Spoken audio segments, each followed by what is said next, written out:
This is Inside the Wolf's Den, an entrepreneurial journey with Shawn and Joni Wolfswinkel.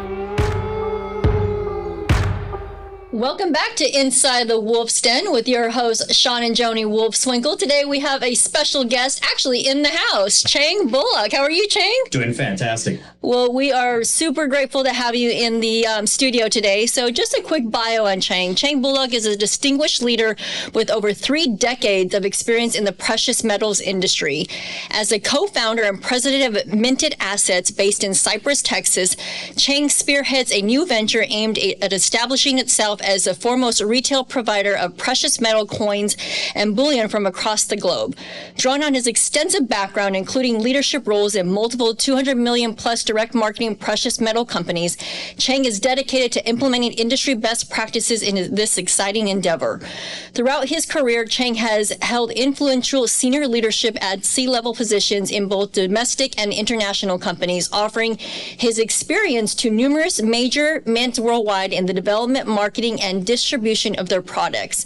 Recognizing the industry's shift towards digital currency, Chang is committed to leveraging social media to educate and engage the next generation of tangible investors and collectors. Central to Minted Assets' mission is the establishment of domain authority, fostering rapid and enduring customer loyalty. Chang emphasizes the importance of humanizing the coin development process to expand the target audience and mitigate margin declines in the AI era. With a keen eye on evolving landscape of precious metal and digital currencies, Chang is determined to position Minted Assets as the forefront of the industry's innovation and customer engagement. I'm really excited to really get into this because it's not a topic that, I'm familiar with, and I think our audience here is going to love it. So, Chang, why don't you start out by kind of give us a background on your journey? How did this all get started?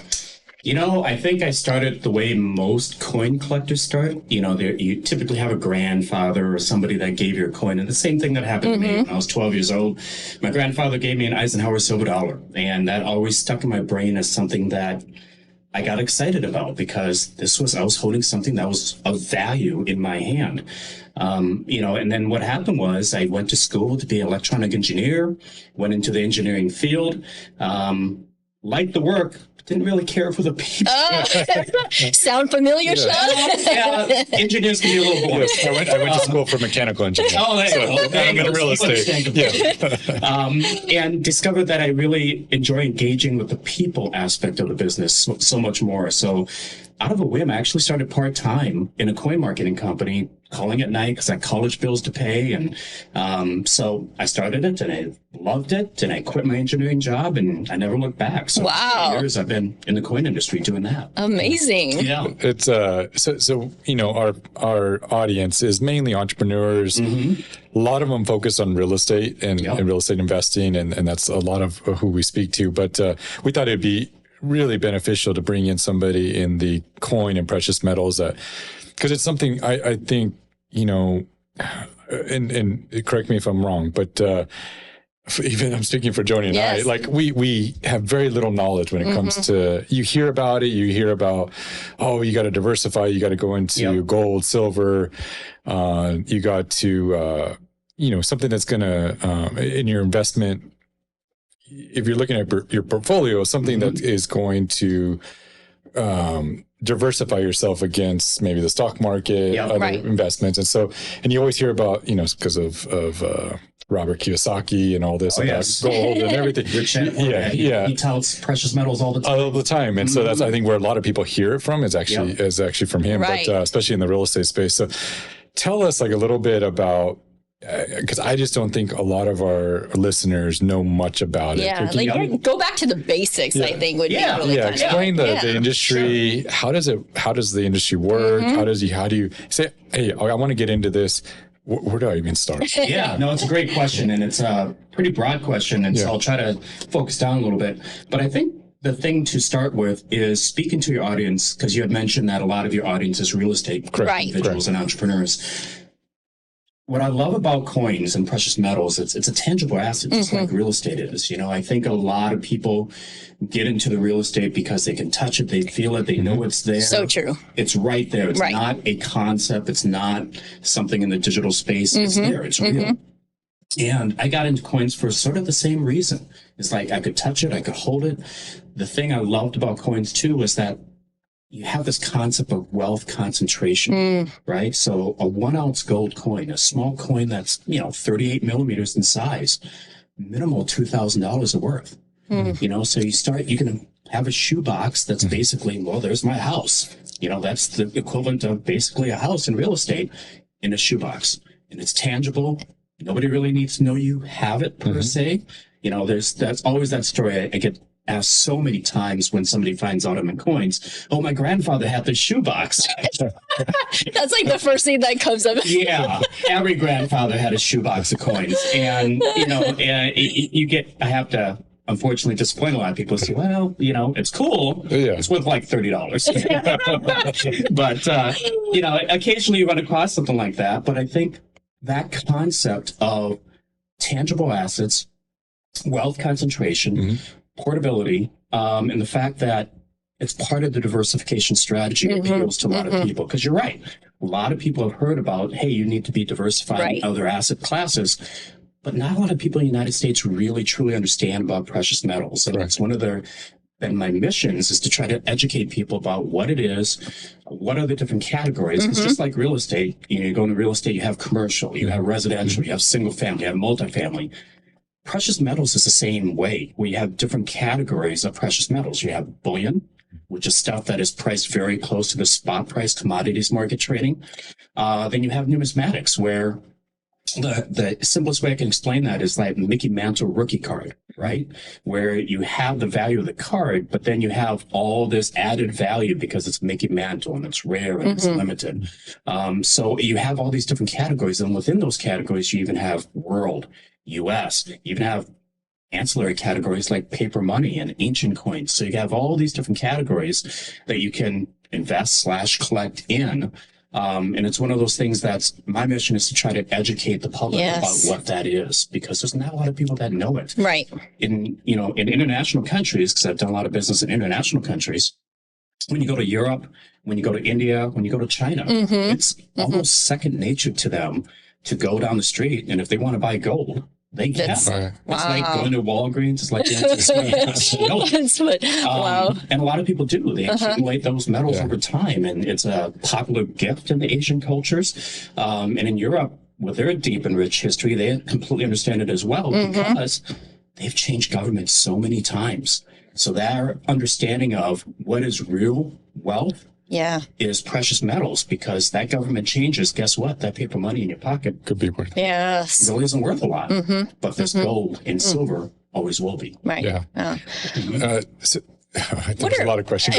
So what are some of the misconceptions that people have in the precious metal business? Yeah, I think for the general public, I think the biggest misconception, and it's something that we're trying really hard to dispel, is that precious metals is expensive and it's hard to get into. And, I just don't have the funds to really deal with that. And, what do I do?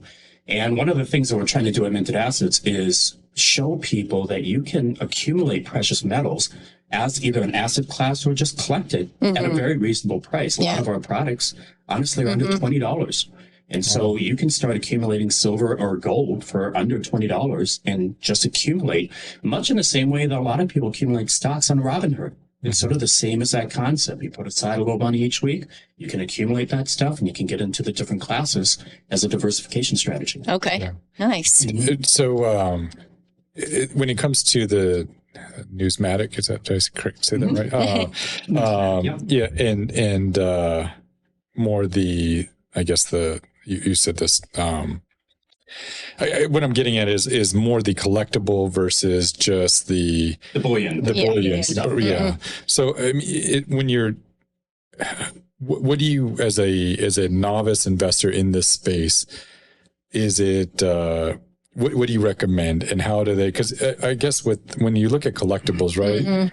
It comes down to whatever somebody's willing to pay for that, right? Yeah. And really, you got to find the right buyer, somebody that values that additional premium that it's going to get, right? And so I don't know. I'm trying to think to myself because I'm again relating it back to real estate. It's like, okay, what's on a multifamily? It's whatever that property generates, or if it's a single family, it's hey, I look at what homes similar to it have sold in the area. That's its value. It still comes down to what somebody's willing to pay for it. But as an investor, put your investor cap on and help me understand how would I approach that. And most people, when they get into it, they start off with bullion because it's an easy concept to understand. They can look in the commodities market.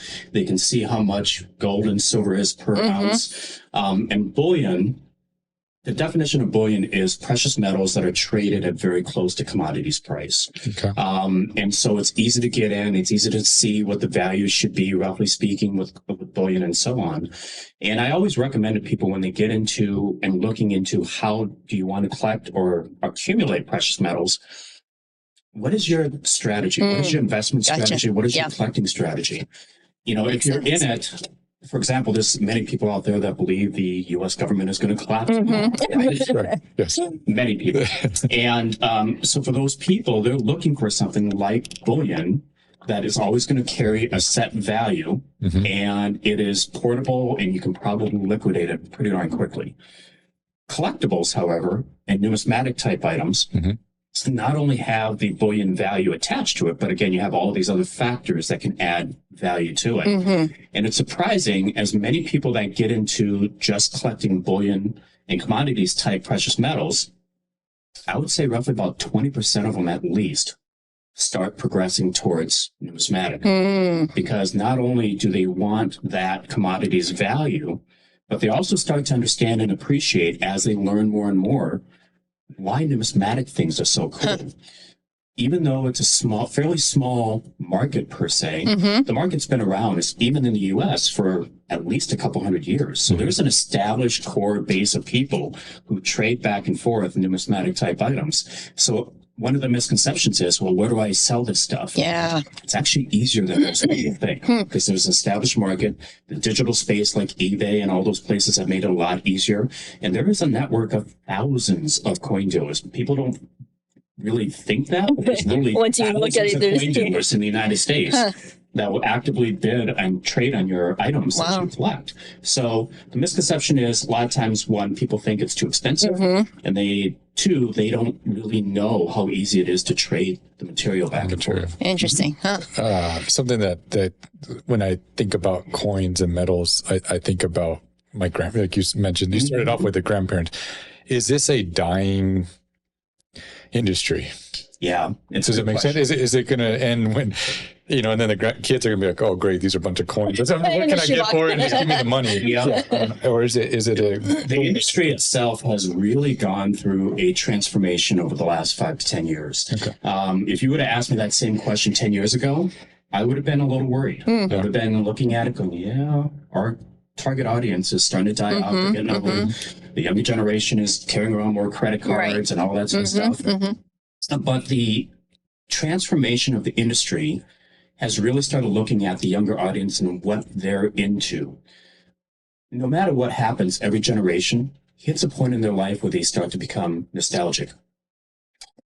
They think about their family. They think about the things they grew up with. And the industry, interestingly enough, over the last 5 to 10 years, and the world coin market specifically has been very tuned to this, is they've started making product that appeals to the younger generation. Yeah, I can see that. So the Australian Mint, the Perth Mint of Australia created a donut coin, so a coin that was shaped like a donut, and it was licensed by The Simpsons.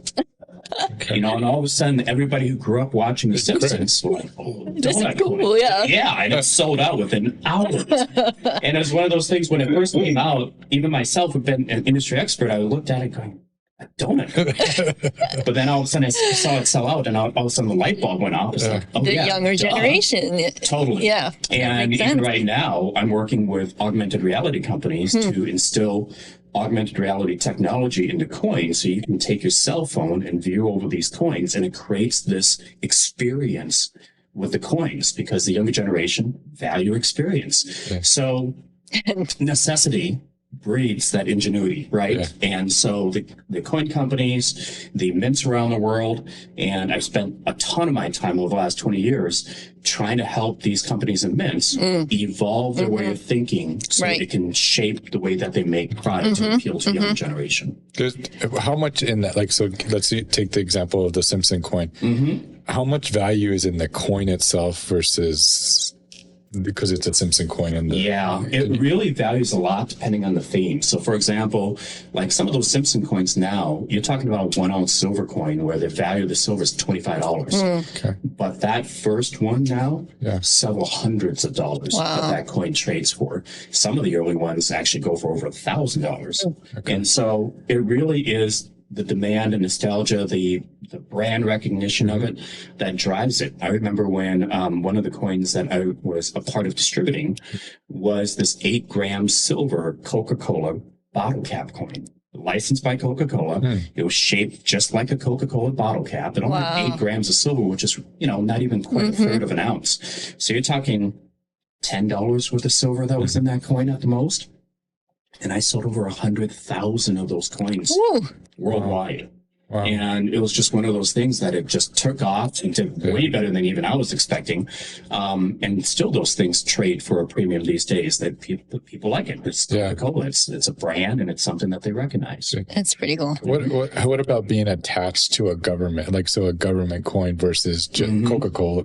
Maybe, I don't know if that's a good example, because Coca-Cola is, it's like Nike. So, but, or Jordan shoes, stuff like that. But what about being attached to government? How does that play into all of it? Yeah, that's a good question. So coins can be sort of categorized through different agencies like government mints that issue them. So the bigger government mints, the U.S. Mint, Royal Canadian Mint, Australian Mint, Royal Mint of England, those mints typically will strike very traditional type coins. So the bullion type coins, the commodity type coins, they strike those, but then they also strike collector type coins.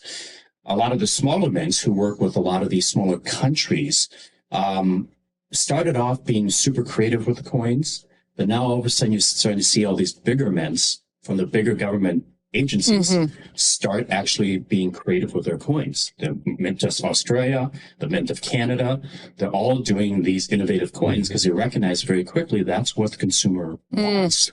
Right. So it's driven by that. So the U.S. Mint, people who are U.S. coin collectors may not like me for this comment, but the U.S. Mint has lagged behind everybody else in the world when it comes to evolving quickly. And of course, you guys know it's a big government thing. They have to go by committee, it has to be approved by Congress. It's a slow process for them to change. But even they are evolving and changing to meet this new audience. I was meeting with the U.S. Mint last year, and they were talking about this augmented reality technology. And so to hear the U.S. Mint talk about that, they recognize that the market has to evolve and change. Awesome. That's awesome. I wanted to, so we talked about diversification, right? And Shawn and I are big on that. We own real estate. We own, multiple businesses. And so, and a lot of actually our audience is a younger generation as well. So if we have somebody that's looking maybe to diversify their portfolio, what advice or tips would you give them to start out? So tip number one, start off slowly. Don't feel like, I have to, invest $10,000 in it right now. Start with 100. Start with bite-sized chunks and be comfortable with where you're putting your money. There's so many different choices. Once you start looking and really deep diving into what's available out there in precious metals, there's a lot of different choices. And so what I would suggest to people is start off with a little bit of bullion. It's an easy place to start. You got at least the bare minimum, the commodities market pricing for that particular piece. And there's a number of trusted companies out there that sell bullion, our company included, where you can buy the bullion and start off in small increments. You can buy 4 ounces of silver for $100 as an example. Just start there and start educating yourself in that process. One of the things that Minted Assets prides itself on is trying to get that information out there. I think one of the trends you see in all of the companies, free information, right? Get free information out there, get content out there. We're no different. Minted Assets is looking at the trends and going, okay, how do we get this information in the hands of the mass public? one of the things that's been a downfall for a lot of the companies in our space is that they just focus on the existing coin collector base, where there's a huge, massive potential upside for our industry to focus outside of just the normal coin collectors, people like you guys who have, disposable income and thinking, how do I diversify my assets? Right. You just aren't being spoon-fed the information to get excited about it enough to actually pull the trigger. Right? So I always say that educate. It doesn't matter what field you're in, right? Like, you have to educate yourself, and most people just don't know. So what resources do you have, or can they go to find that information if they want to educate themselves? Yeah, I think the biggest thing is start off with some trusted companies. So if you go Google search and say, hey, what are the top coin companies out there, you're going to come up with some pretty big names. JM Bullion, AppMax, Minted Assets, you're going to see up there fairly shortly. You can go to our website as soon as it's live. It's going to be live in about 1 to 2 weeks, and you'll find information on there about the mints. You'll find information on there about the different classes of bullion and numismatic and so on. You'll find information about the artists who create the coins themselves, part of that humanizing the industry. All of that information will be on there, and people can go to our social media on Instagram and Facebook and start learning about those different things. And I go back to what I said before. Take your time.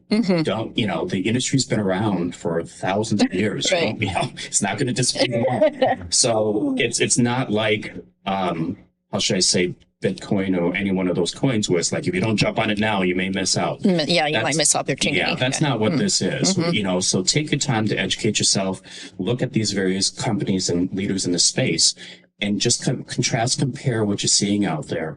And our company is going to be very, how should I say, hands-on when it comes to talking to our customers, putting the information out there, answering questions, doing live streams on Instagram to let people interact with us and ask the questions. We're all about that. We can be very transparent about what the industry is, what you should expect to pay when it comes to margins on numismatic items, what you should expect to get, and what's your exit strategy, and share with them how to do the exit strategy. Because that's probably the biggest fear with many people is, how do I get out of this when I need to? Doesn't matter what investment, you have to have an exit strategy. So it's important. Yes, exactly. When they start storing this, my fear is like, okay, where do I store? Where do you store the coins? Where do I store all in a this? shoebox. Not in a shoebox. That's going to disappear. And so, I mean, I'm just the safety of it, because you're obviously holding some wealth or some. So, what's some practical advice for storage? And is it just a safe, or is there places you can take this and they store it for you? And then can you invest just money into I guess it would be an ETF or something like that, where you would invest into it and you would just own a portion of that? Probably the thing that I typically recommend to people is, again, the cool thing about precious metals is that it is tangible, right? You can hold it in your hand. And I personally, just being an industry person, like the idea of people accumulating the tangible part, not necessarily the paper part of it. Because the tangible part is, you want to be able to have access to it when you want access to it, right? That's a big deal. Makes sense. So your typical main spot, especially if you're not accumulating a ton of it, is safe deposit box at your bank. That's still probably the number one place to put a small amount of it. But there's also a number of companies that deal with storage of items. We'll charge a small fee to store it in a secure vault, and anytime you need to get access to it, you can get it. And that's probably the two main options that I would recommend to people.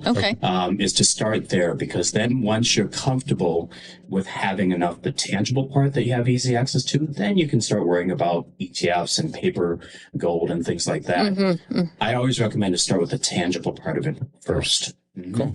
Hey, now tell us about graded coins and what that means. Yeah, so much like in the way that you go to collect or go to buy a diamond, you can get a diamond that's a certified diamond, where a third-party company is looking at it. It assures you what the grade is, and it allows you to be able to sell that diamond sight unseen to somebody else, because you can go, hey, this is a GIA certified diamond. It's this, and somebody else on the other side understands what that is completely. Trust the fact that it's graded at that level. Coin companies have basically the same option to them, where there are third-party graders. There's a number of them, but the two biggest ones are called NGC, Numismatic Guarantee Corporation, and PCGS, which is Professional Coin Grading Services. And both of those are third-party graders that basically will take a coin and they will give a numerical grade to the coins. Now, the standard grading scale is called the Sheldon grading scale. Long story to get into, but look it up. You'll find the information. But coins are graded on a scale of 0 to 70, 70 being the absolute best. And so these coin companies, these third-party graders, will give a numerical grade to these coins. And why that is important is because it allows liquidity, easier liquidity of these products. So it typically applies to numismatic type items because you're looking for the best quality that you can get of something. I always recommend customers buy the best quality of what you can afford. It's better to have 5 really high quality coins than having 20 that are high quality coins, right? It's better to have 5. That makes sense. You're always going to be better off that way. I would imagine it's a lot like property too. Yeah, absolutely. And so these grading services will grade for a small nominal fee. They will grade your coins for you and give a numeric grade. And again, from a storage standpoint, it's nice because what they do is they take the coin and they put it in a sonically sealed plastic holder, which protects it from environmental damage. You can literally drop the coin on the floor and it'll be fine. Still, it'll maintain that grade. But the most important thing is from a storage and exit strategy standpoint, it keeps it preserved. And also it guarantees that you'll be able to sell it sight unseen to somebody else who knows a little something about it and go, oh, that's a perfect 70 graded coin. I'm willing to pay that for this coin. Same way, sort of like diamonds. Right. Yeah. Okay. So Very cool. they'll grade it, appraise it. Yep. What about the numismatic? Will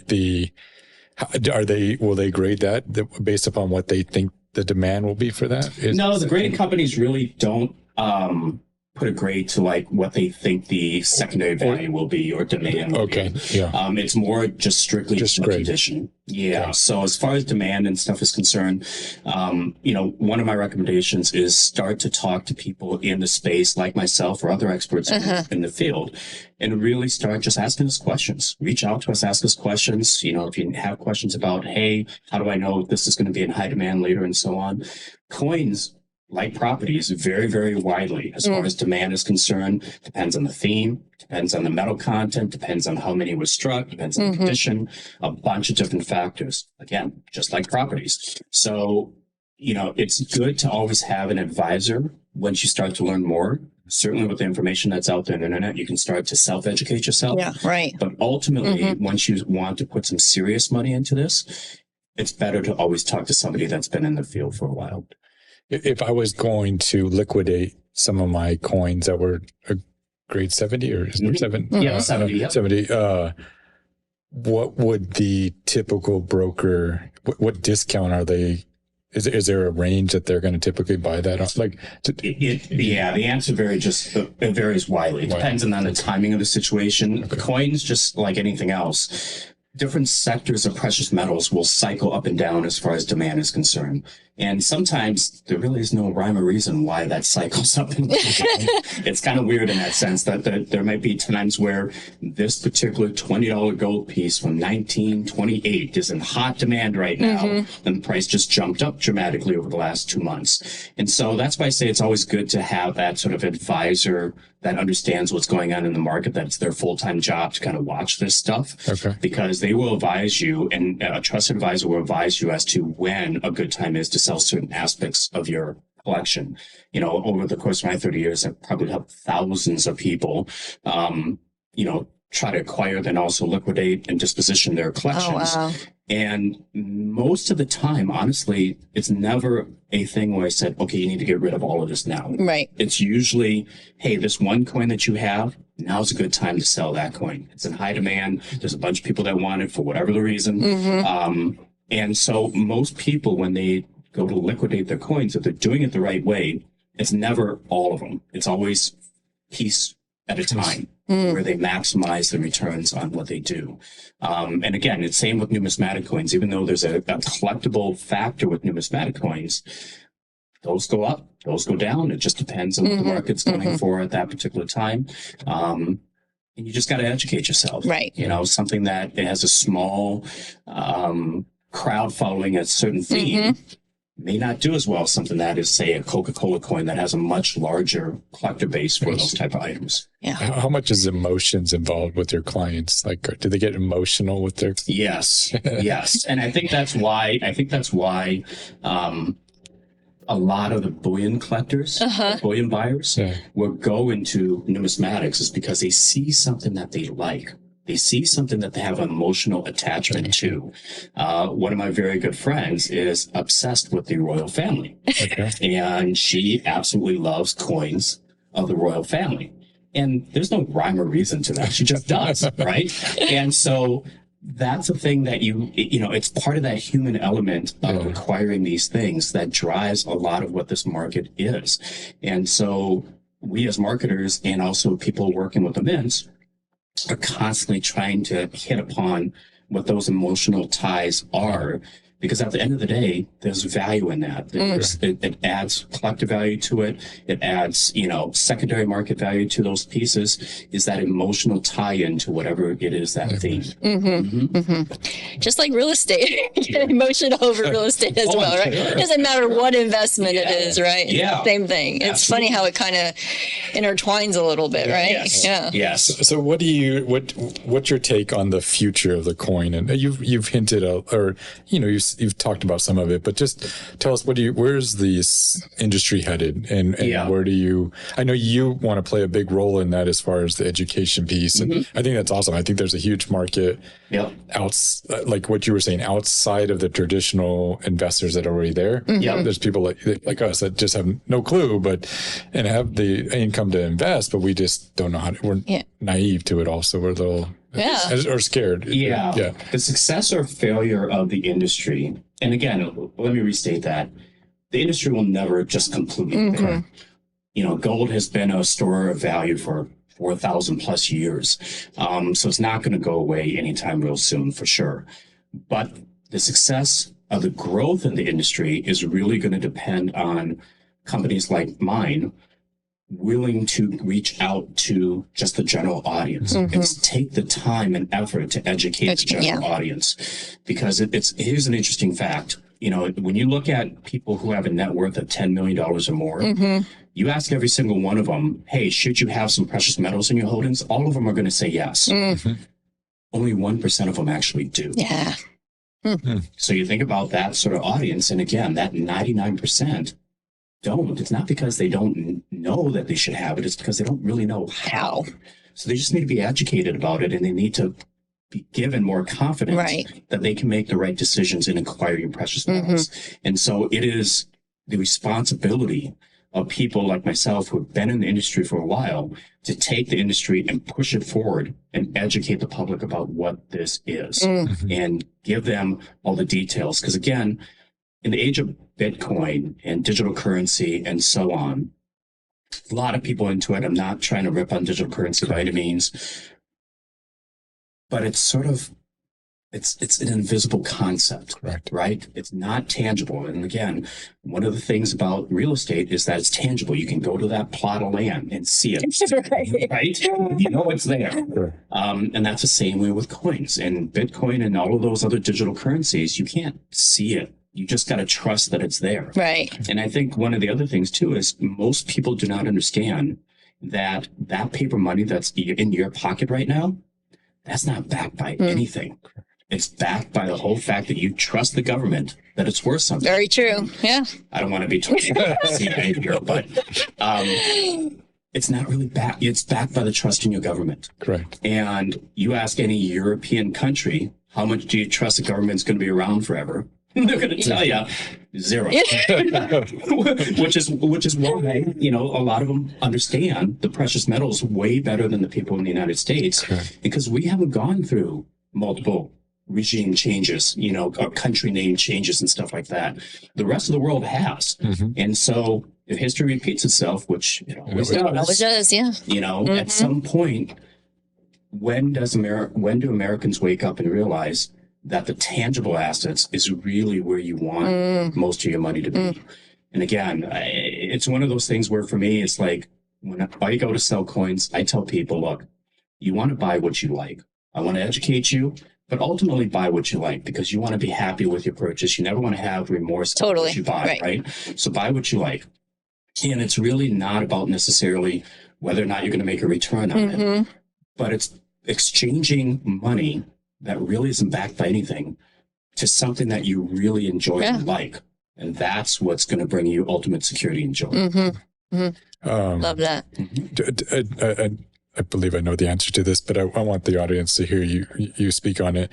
So we just went through a high inflationary period, and maybe still are going to, but we'll see what happens this year. But how does the coin and precious metals, what happens during a period like that? It's interesting. I think any time that the public is forced to think about money, it actually sheds a bigger light on our industry.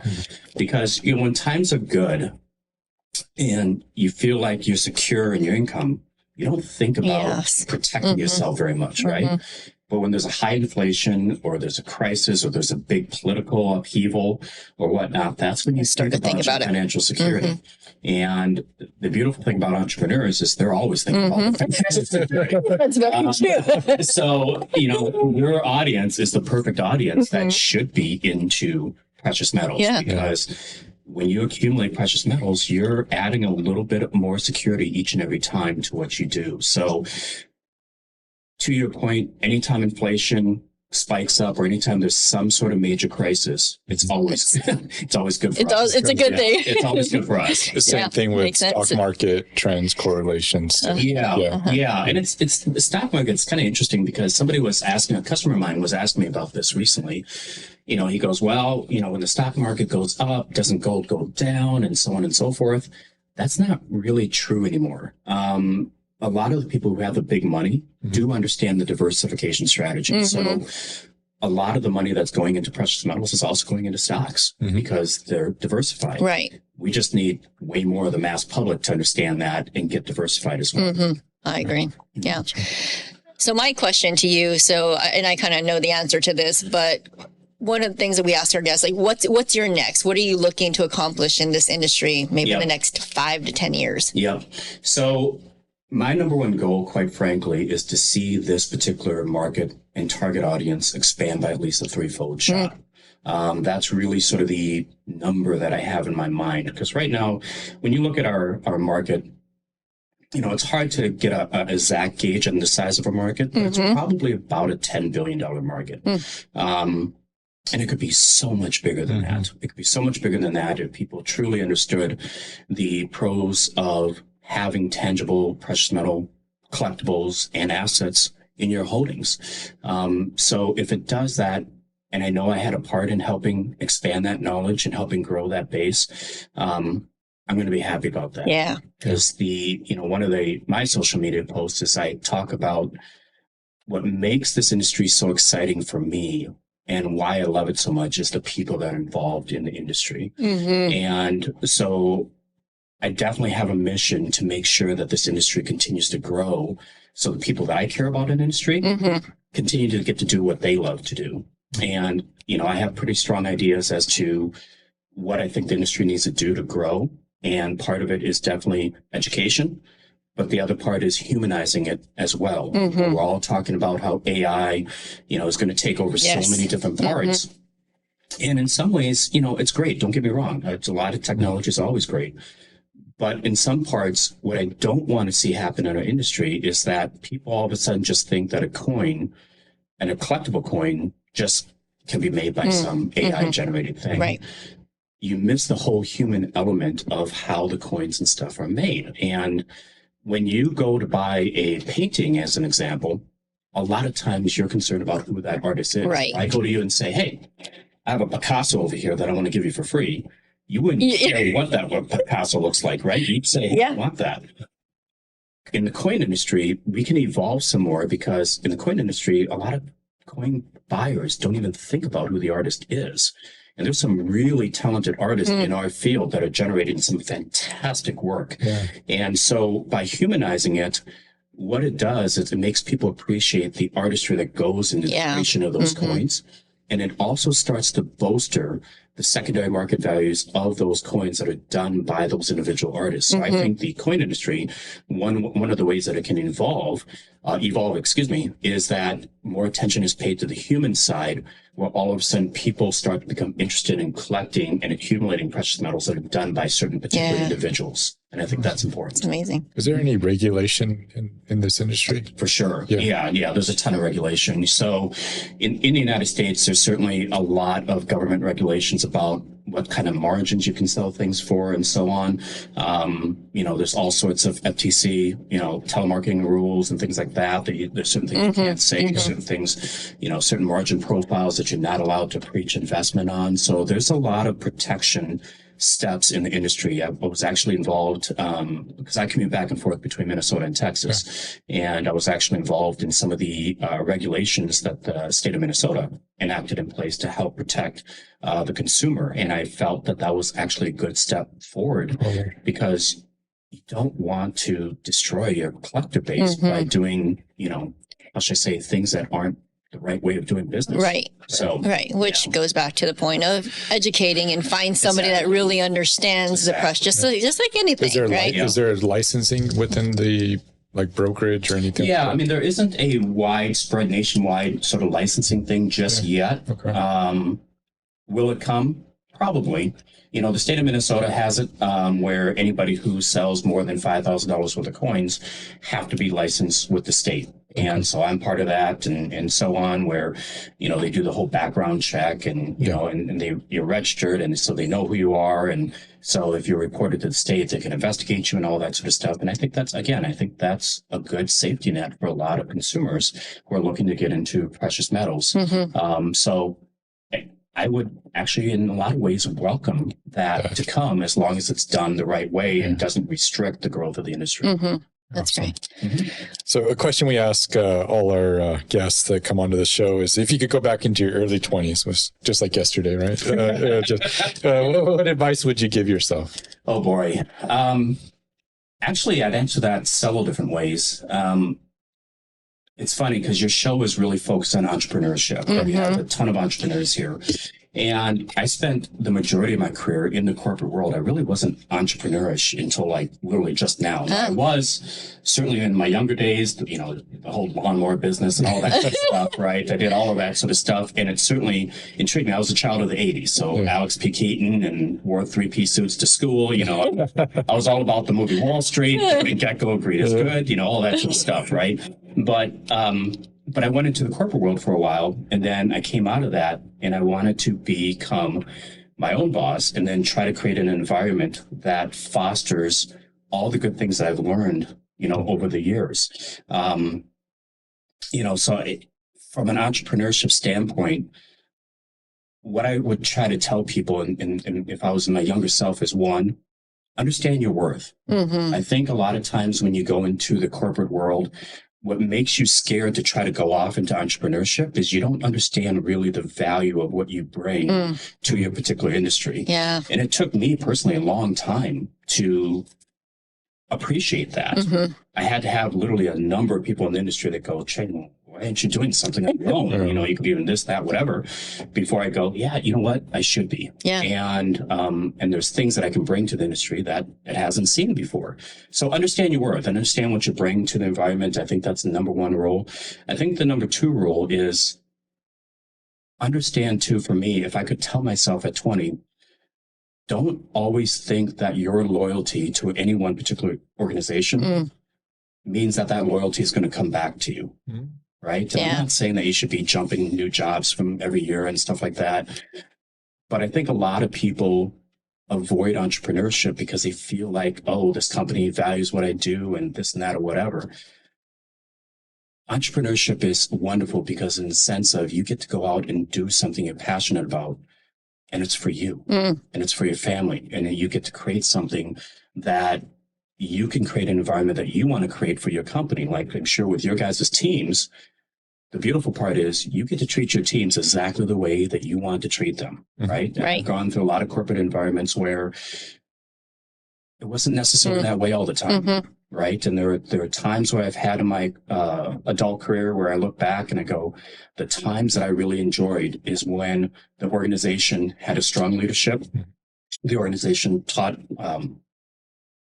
treated its employees really well, compensated them fairly, and involved them in activities and things like that in the company and the planning of the company, and made them part of a family. And that's exactly what I want to create for this. So again, long answer. I'm sorry. No, I love it. Yeah, this is gold here. What I do in being an entrepreneur is to create the environment that I always wanted to see long-term in other companies that I've been at. That's awesome. Yeah, this is great. Yeah. This has been a fantastic episode for me personally, because I, had little knowledge of the precious metals industry, which love diversification, right? And so I think for all our listeners listening today, I think this is going to be a great episode for them. So I really appreciate you coming on here today. How can our listeners get a hold of you? Yeah, so, they can directly email me if they want. My email is cbullock@mintedassets.com. You can certainly message us on Instagram or Facebook. So we have our social media platforms primarily on those two spots. And then our website will be open in about 1 to 2 weeks. So you can certainly go to the website and message us on there. And so any multiple ways. But yeah, if they want to reach out to me directly, cbullock, BULLOCK at mintedassets.com. And I'll be more than happy to answer any questions from the audience. Sounds good. Well, we're going to have all that in our show notes. And so if you want to reach out to him, get a hold of him, learn more, follow his social media sites, please. I think you'll get a wealth of information. And then as soon as his new site is launched, I'm sure there's going to be a ton of educational videos and everything to also learn more and also participate. And I think that's the most important part. And like he said, Chang said before, is just get started with small investments and just work your way, learn, listen to experts like him, his advice, and start building your own little portfolio. So I love it. And I'm looking forward to being personally involved in this new industry for us. I know it's an old industry, but it's going to be... Get out of our comfort zone a little bit. Right? So we really appreciate you coming in today. And I think it was a wealth of information. I would even like to do another one down the road where we get deeper into it. But, so appreciate your time today, and anything we can ever do for you, please let us know. But thank you for being here. I was honored to ask to be on here. So thank to both of you for asking me to be here. So very much appreciate it. Thank you. So again, if you like this, if you learned something, please share it. Please rate it. The more you rate it, the more we can get the podcast seen. So otherwise, we'll see you all next week. See you, everyone. You've been listening to Inside the Wolf's Den, an entrepreneurial journey with Shawn and Joni Wolfswinkel. Tons of entrepreneurial podcasts are out there. Talking. But Joni and Shawn are living it every single day. Their portfolio now includes many franchises and medium-sized businesses. We talk about the trials and motivators of successfully running a business. Join us again soon for another podcast. But until then, reach out on the website at InsideTheWolfsDen.com, on Facebook at Inside the Wolf's Den, on Instagram at Inside the Wolf Den. We'll see you again soon. This is Inside the Wolf's Den. We'll see you next time.